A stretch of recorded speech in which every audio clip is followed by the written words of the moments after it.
2025 का जनवरी का चरण काफ़ी हद तक पूरा हो चुका है।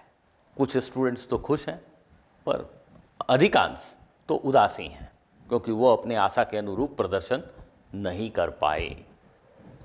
3 पॉइंट्स जो एक तरह से जेईई मेन के प्रिपरेशन के लिए कन्वेंशनल विजडम बन गए, उन पर आज के वीडियो में चर्चा करेंगे। अगर उन 3 पॉइंट्स को आपने मिसअंडरस्टैंड किया है तो वो आपके लिए डेट्रीमेंटल बन जाता है। पर उन 3 पॉइंट से अलग सबसे पहले एक और इम्पॉर्टेंट पॉइंट, वीडियो को अंत तक देखिएगा। किसी की भी बात को जब पूरी तरह सुनेंगे तब तो आप उसके मर्म को समझ पाएंगे। कंप्लीट द सिलेबस सबसे सहज सी एडवाइस लगती है, सरल सी एडवाइस लगती है और एकदम ऑब्जेक्टिव लॉजिकल एडवाइस लगती है।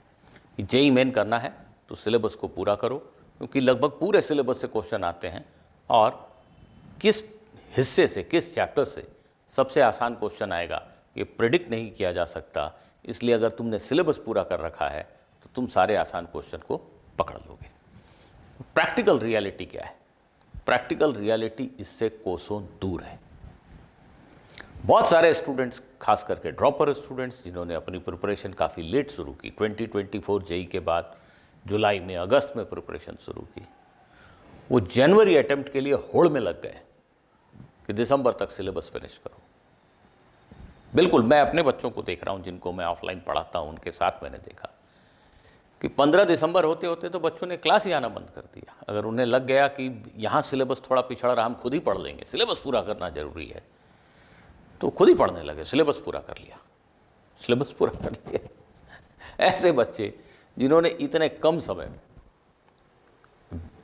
धड़ाधड़ बगैर समझे, बगैर चैप्टर की स्टोरी को समझे, सिलेबस पूरा करने पे ध्यान दिया, उन्होंने अपने पैर पे कुल्हाड़ी मारी। उन्हें जब कोई बताता है कि देखो ये क्वेश्चन बहुत आसान था, तो वो समझ पाते हैं कि अच्छा ये क्वेश्चन आसान था क्या? मुझे तो ऐसा नहीं लगा। उन्हें तो क्वेश्चन ही नहीं समझ में आया। उन्होंने तो इतनी जल्दी जल्दी सिलेबस पढ़ा था कि किसी चैप्टर की फील उन्हें थी नहीं।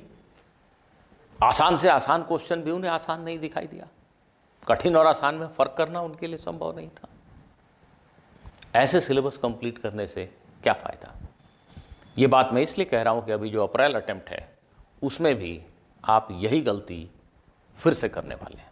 मत कीजिए।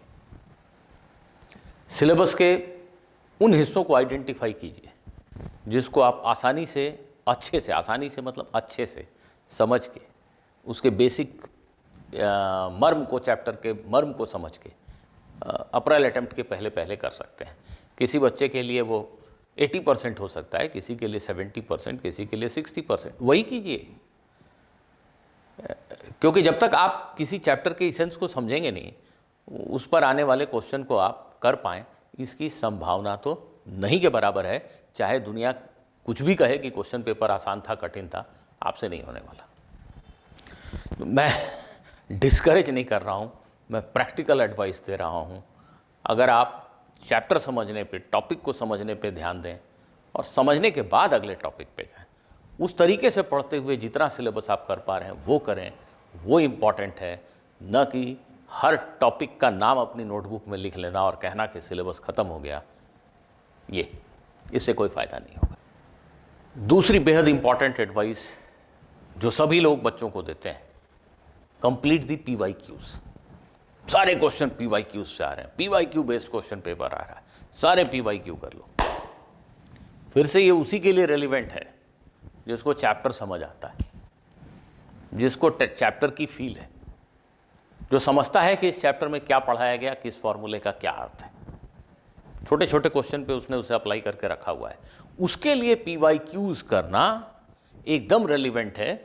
उससे उसको बेहद सटीक आइडिया हो जाता है कि किस लेवल का क्वेश्चन आएगा, और कई बार उसको हिंट भी मिल जाता है क्वेश्चन में कि हाँ पहले एक PYQ था, उसमें ऐसा था, वैसा ही लग रहा है।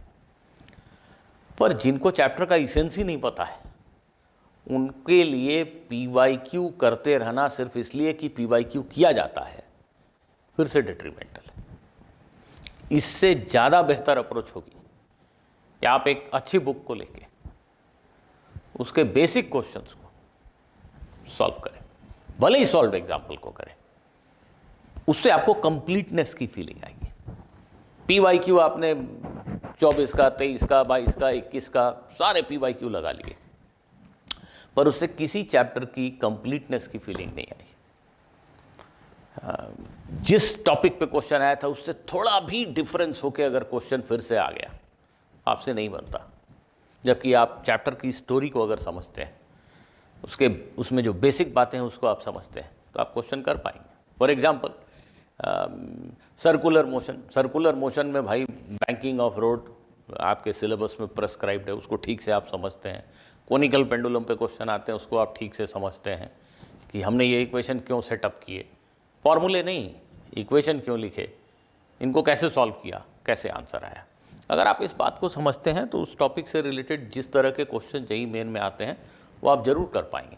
उसकी जगह आप सोचें कि मैं सर्कुलर मोशन में जितने PYQ आए हैं कोई मुझे चैप्टर वाइज सजा के दे दे और मैं उसको फटाफट देख लूं और मुझसे क्वेश्चन बन जाएंगे, नहीं बनेंगे। अभी भी फिर से YouTube पे कई ऐसे चैनल हैं जो आपको समझाने में लग गए हैं कि आओ अभी से लेकर अप्रैल तक आपको सारे PYQ करा देंगे, आओ अभी से लेकर अप्रैल तक आपको पूरा सिलेबस फिर से करा देंगे। फिर से पैर पे कुल्हाड़ी मारोगे, फिर से पैर पे कुल्हाड़ी मारोगे। अपनी गति से पढ़ो, चैप्टर के बेसिक बातों को समझने की कोशिश करो, चाहे PYQ करो या मत करो। PYQ 1, 2, 3 भी अगर तुमने देखे हैं just to get the feel कि कैसा क्वेश्चन आता है, मैं कितना कर पाता हूं, दैट इज गुड इनफ। वो कॉन्फिडेंस बिल्डर है। हाँ, जिन्होंने सब कुछ पढ़ रखा है, जिनके पास कोई काम ही नहीं है, वो PYQ बनाते हैं, वो बनाते रहे। पर जिन्होंने अभी ढंग से चैप्टर नहीं समझे हैं, वो कहाँ PYQ बनाने जा रहे हैं, कहाँ किसी कोर्स को ज्वाइन कर रहे हैं जिसमें कहा जा रहा है कि सारे PYQ चैप्टर वाइज करा देंगे। मीनिंगलेस। वैसे PYQ थोड़ी आते हैं कि एग्जैक्टली जो वर्ड बाय वर्ड पिछली 2 साल पहले आया था वही आ गया। मैं एज ए टीचर मैं तो हर क्वेश्चन को बोल सकता हूं कि हाँ ये प्रीवियस ईयर के क्वेश्चन से इंस्पायर्ड है। 1970 से IIT JEE जब से शुरू हुआ आज तक सिलेबस मोर और लेस सेम है यार। कोई भी क्वेश्चन जो आने वाला है उसको मैं ट्रेस करके ले जा सकता हूं कि देखो ये इस PYQ से इंस्पायर्ड है, इक्का दुक्का को छोड़ के। तो इट डजेंट मीन कि तुम सिर्फ PYQ किसी तरह से कर लो तो तुम ये क्वेश्चन कर लोगे, नहीं। तुम्हें सोचने तो सीखना ही पड़ेगा। बेसिक सिंपल 2 स्टेप वाले क्वेश्चन सोचने तो सीखना ही पड़ेगा।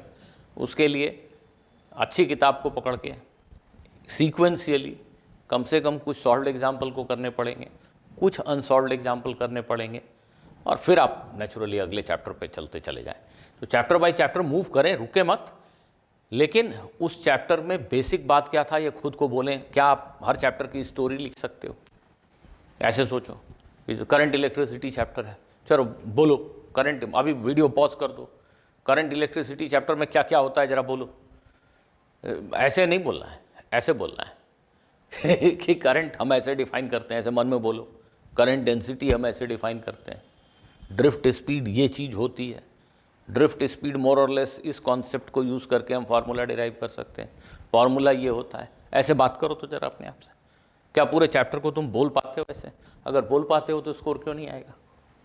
फिर PYQ किया या नहीं किया क्या फ़र्क पड़ता है? कोई फ़र्क नहीं पड़ता है। और ये सब नहीं बोल पाते हो, चाहे लाख PYQ बना लो, स्कोर नहीं बढ़ेगा। सही बात बोल रहा हूं। तीसरी एडवाइस जिसको फॉलो करके आप खुद का अहित कर लेते हैं, खूब सारे प्रैक्टिस टेस्ट दो। ये वैसे ही है जैसे खूब सारे PYQs कर लो। क्यों देना खूब सारे प्रैक्टिस टेस्ट? ये उनके लिए फिर से रेलिवेंट है जिनका सिलेबस रियली कंप्लीट है, जो 250 स्कोर करते हैं, और उनको अपने टेस्ट की स्ट्रैटेजी को फाइन ट्यून करना है जिससे कि वो 270, 280, 290 या 300 तक पहुंच सके। टाइम कहाँ बचाना है, किस तरह के स्टेप में टाइम मैनेज करना है, मैथ के क्वेश्चन को जल्दी कैसे करना है, ये उन्हें सीखना है प्रैक्टिस टेस्ट में।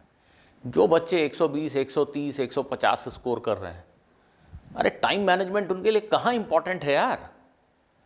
वो तो सिलेबस ही नहीं समझते, इसलिए उनके स्कोर 130, 120, 150 आ रहे हैं। उनके लिए टाइम मैनेजमेंट सेकेंडरी चीज है, वो कहाँ टाइम मैनेजमेंट सीखने चले गए। उनके लिए खूब सारे प्रैक्टिस टेस्ट देके समय बर्बाद करना, इससे बड़ी बेवकूफ़ी कुछ नहीं हो सकती। तो क्या करना चाहिए उन्हें? फिर से बोल रहा हूँ, एक बेसिक बुक पकड़ो, पूरे चैप्टर की स्टोरी को ठीक से समझो। बहुत कठिन वाले क्वेश्चन मत करो, ठीक है चलेगा, लेकिन छोटे छोटे 2-2 स्टेप वाले जो क्वेश्चन है, एक एक 2-2 स्टेप वाले, उन सारे क्वेश्चन को एकदम दिखना चाहिए क्वेश्चन पढ़ के कि हाँ इसमें यही होगा। ऐसा नहीं एक क्वेश्चन पढ़ के याद करने लगे कि अरे ऐसे क्वेश्चन में क्या किया था पहले, नहीं नहीं नहीं, नहीं तब नहीं होगा आपसे। क्वेश्चन पढ़ के आपको दिखना चाहिए कि अच्छा ये ऐसा है, फोटो इलेक्ट्रिक इफेक्ट, इसमें तो वही होता है, फोटोन आया, इलेक्ट्रॉन को एनर्जी मिल गई, कुछ एनर्जी खर्च हो गई बाहर जाने में, बाकी उसकी काइनेटिक एनर्जी, ऐसे दिखना चाहिए। तो इक्वेशन ये हुआ। अगर ऐसे देख देख के सोच सोच के बोलोगे तो क्यों स्कोर नहीं आएंगे? बिल्कुल आएंगे। तो ये 3 गलतियां मत कीजिए, फिर से मत कीजिए। अप्रैल अटेम्प्ट के लिए ही 2-2.5 महीने का जो समय है, ढंग से तैयारी कीजिए, स्कोर काफ़ी इंप्रूव होगा। मैं नहीं जानता आप टॉप करेंगे कि नहीं, पर इंप्रूव जरूर कर जाएंगे।